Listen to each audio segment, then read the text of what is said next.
it back for Chapter 15, Part 2.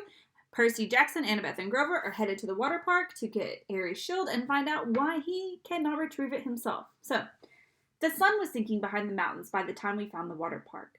Judging from the sign, it once had been called Waterland, but now some of the letters were smashed out, so it read Watrad. The main gate was padlocked and topped with barbed wire. Inside, huge, dry water slides and tubes and pipes curled everywhere, leading to empty pools. Old tickets and advertisements fluttered around the asphalt. With night coming on, the place looked sad and creepy. If Aries brings his girlfriend here for a date, I said, staring up the barbed wire, I'd hate to see what she looks like. Percy, be more respectful, Annabeth warned. Why? I thought you hated Aries. Well, he's still a god, and his girlfriend is very temperamental. Yeah, you don't want to insult her looks, Grover added. Who is she? Echidna? No, Aphrodite, Grover said, a little dreamily. Goddess of love. I thought she was married to somebody, Hephaestus. What's your point? He asked. Oh, I suddenly felt the need to change the subject. So how do we get in? Maia. Grover's shoes sprouted wings. He flew over the fence, did an unintended somersault in midair, then stumbled to a landing on the opposite side. He dusted off his jeans as if he had planned the whole thing. You guys coming? Annabeth and I had to climb the old-fashioned way, holding down the barbed wire for each other as we crawled over the top. The shadows grew long as we walked through the park, checking out the attractions. There was Ankle Biter Island, Head Over Wedgie, and Dude, Where's My Swimsuit? No monsters came to get us. Nothing made the slightest noise.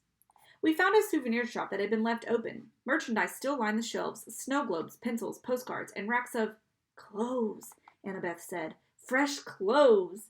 Yeah, but you can't just watch me. She snatched an entire row of stuff off the racks and disappeared into the changing room. A few minutes later, she came out in Waterland flower print shorts, a big red Waterland t-shirt, and Waterland surf shoes. A Waterland backpack was slung over her shoulder, obviously stuffed with more goodies. What the heck? Grover shrugged. Soon, all three of us were decked out like walking advertisements for the defunct theme park. We continued searching for the tunnel of love. I got the feeling that the whole park was holding its breath. So, Aries and Aphrodite, I said to keep my mind off the growing dark, they have a thing going? That's old gossip, Percy. 3,000-year-old gossip. What about Aphrodite's husband? Well, you know, Hephaestus, the blacksmith, he was crippled when he was a baby, thrown off Mount Olympus by Zeus, so he isn't exactly handsome. Clever with his hands and all, but Aphrodite isn't into brains and talent, you know. She likes bikers. Whatever. Hephaestus knows. Oh, sure, he caught them together once. I mean, literally caught them in a golden net and invited all the gods to come and laugh at them. He was always trying to embarrass them. That's why they meet in out-of-the-way places like that. In front of us was an empty pool that would have been awesome for skateboarding. It was at least 50 yards across and shaped like a bowl. Around the rim, a dozen bronze statues of Cupid stood guard with wings spread and bows ready to fire. On the opposite side from us, a tunnel opened up, probably where the water flowed into when the pool was full. The sign above it read, Thrill Ride of Love. This is not your parents' tunnel of love.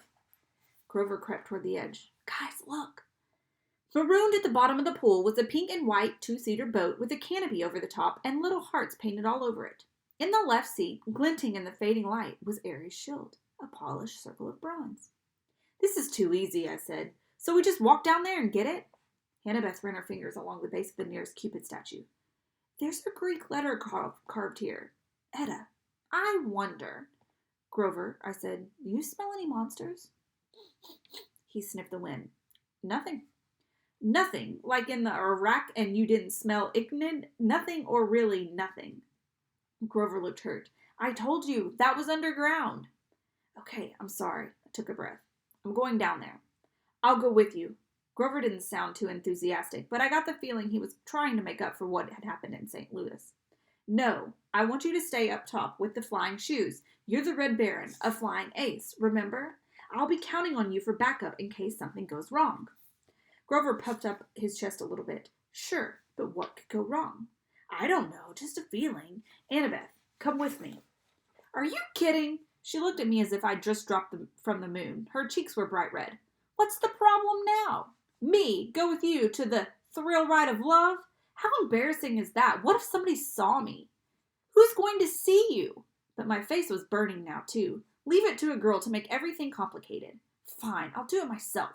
But when I stared down the side of the pool, she followed me, muttering, how boys always mess things up. We reached the boat. The shield was propped on one seat, and next to it was a lady's silk scarf. I tried to imagine Ares and Aphrodite here, a couple of gods meeting in a junked-out amusement park ride. Why? Then I noticed something I hadn't seen from the top. Mirrors all the way around the rim of the pool, facing this spot.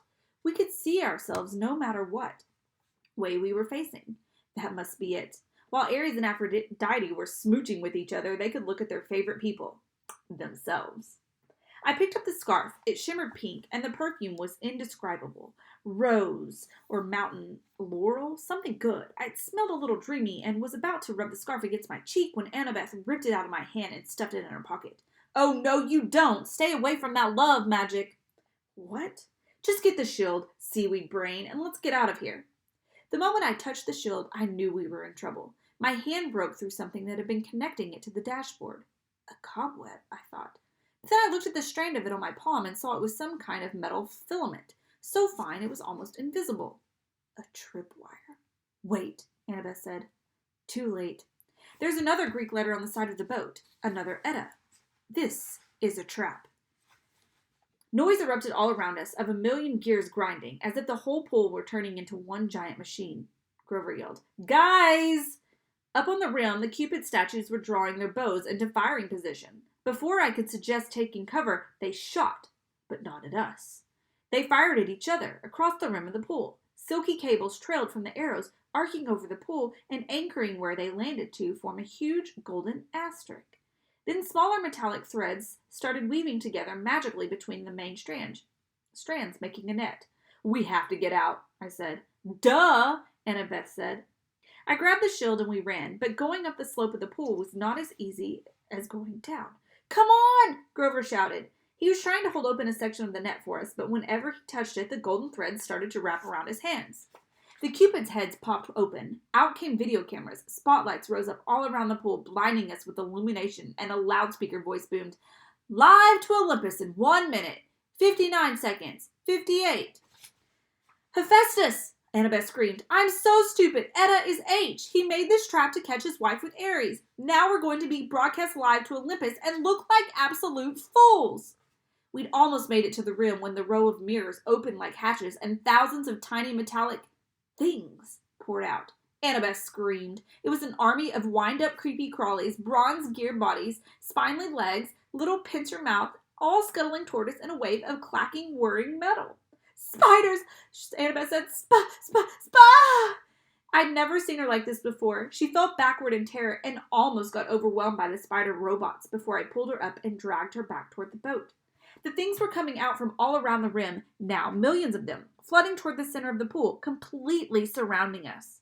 I told myself they probably weren't programmed to kill, just corral us and bite us and make us look stupid. Then again, this was a trap meant for gods, and we weren't gods. Annabeth and I climbed into the boat. I started kicking away the spiders as they swarmed aboard. I yelled at Annabeth to help me, but she was too paralyzed to do much more than scream. 30, 29, called the loudspeaker. The spiders started spitting out strands of metal thread, trying to tie us down. The strands were easy enough to break at first, but there were so many of them, and the spiders just kept coming. I kicked one away from Annabeth's legs, and its pinchers took a chunk out of my new surf shoe. Grover hovered above the pool in his flying sneakers, trying to pull the net loose, but it wouldn't budge. Think, I told myself, think. The tunnel of love entrance was under the net. We could use it as an exit, except that it wasn't, blocked by a million robot spiders. 15, 14, the loudspeaker called. Water, I thought. Where does this ride's water come from? Then I saw them, huge water pipes behind the mirrors where the spiders had come from, and up above the net, next to one of the cupids, a glass window booth that must be the controller station. Grover, get into that booth! Find the on switch! But do it! It was a crazy hope, but it was our only chance. The spiders were all over the prow of the boat now. Annabeth was screaming her head off. I had to get us out of there. Grover was in the controller booth now, slamming away at the buttons. 5, 4. Grover looked at me hopelessly, raising his hands. He was letting me know that he had pushed every button, but still nothing was happening. I closed my eyes and thought about waves, rushing water, the Mississippi River. I felt a familiar tug in my gut. I tried to imagine that I was dragging the ocean all the way to Denver. 2, 1, 0. Water exploded out of the pipes. It roared into the pool, sweeping away the spiders. I pulled Annabeth into the seat next to me and fastened her seatbelt just as the tidal wave slammed onto our boat, over the top, whisking the spiders away and dousing us completely, but not capsizing us. The boat turned, lifted in the flood, and spun in circles around the whirlpool. The water was full of short circulating spiders, some of them smashing against the pool's concrete wall with such force they burst. Spotlights glared down at us. The Cupid cams were rolling, live to Olympus. But I could only concentrate on controlling the boat.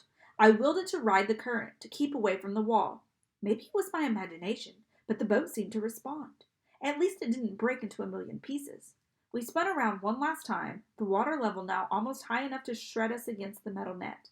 Then the boat's nose turned toward the tunnel, and we rocketed through into the darkness. Annabeth and I held tight, both of us screaming at the boat, shot curls and hugged corners, and took 45-degree plunges past pictures of Romeo and Juliet and a bunch of other Valentine's Day stuff. Then we were out of the tunnel, the night air whistling through our hair as the boat barreled straight toward the exit. If the ride had been in working order, we would have sailed off a ramp between the Golden Gates of Love and splashed down safely in the exit pool.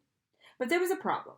The Gates of Love were chained. 2 boats that had been washed out of the tunnel before us were now piled against the barricade. One submerged, the other cracked in half. "Unfasten your seatbelt," I yelled to Annabeth. "Are you crazy? Unless you want to get smashed to death." I strapped Aries' shield to my arm. "We're going to have to jump for it." My idea was simple and insane. As the boat struck, we would use its force like a springboard to jump the gate. I'd heard of people surviving car crashes that way, getting thrown 30 or 40 feet away from an accident. With luck, we would land in the pool. Annabeth seemed to understand. She gripped my hand as the gates got closer. "On my mark," I said. "No, on my mark." "What?" "Simple physics," she yelled. "Force times the trajectory angle." "Fine," I shouted. "On your mark." She hesitated, then yelled, "Now!" Crack! Annabeth was right. If we had jumped when I thought we should have, we would have crashed into the gates. She got us maximum lift.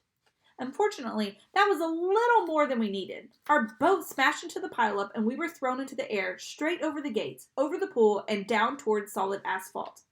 Something grabbed me from behind. Annabeth yelled, "Ouch!" Grover! In midair, he had grabbed me by my shirt and Annabeth by the arm and was trying to pull us out of a crash landing, but Annabeth and I had all the momentum. "You're too heavy, we're going down," Grover said. We spiraled toward the ground, Grover doing his best to slow the fall. We smashed into a photo board, Grover's head going straight into the hole where tourists would put their faces, pretending to be Nunu the Friendly Well. Annabeth and I tumbled to the ground, banged up but alive. Aries' shield was still on my arm. Once we caught our breath, Annabeth and I got Grover out of the photo board and thanked him for saving our lives.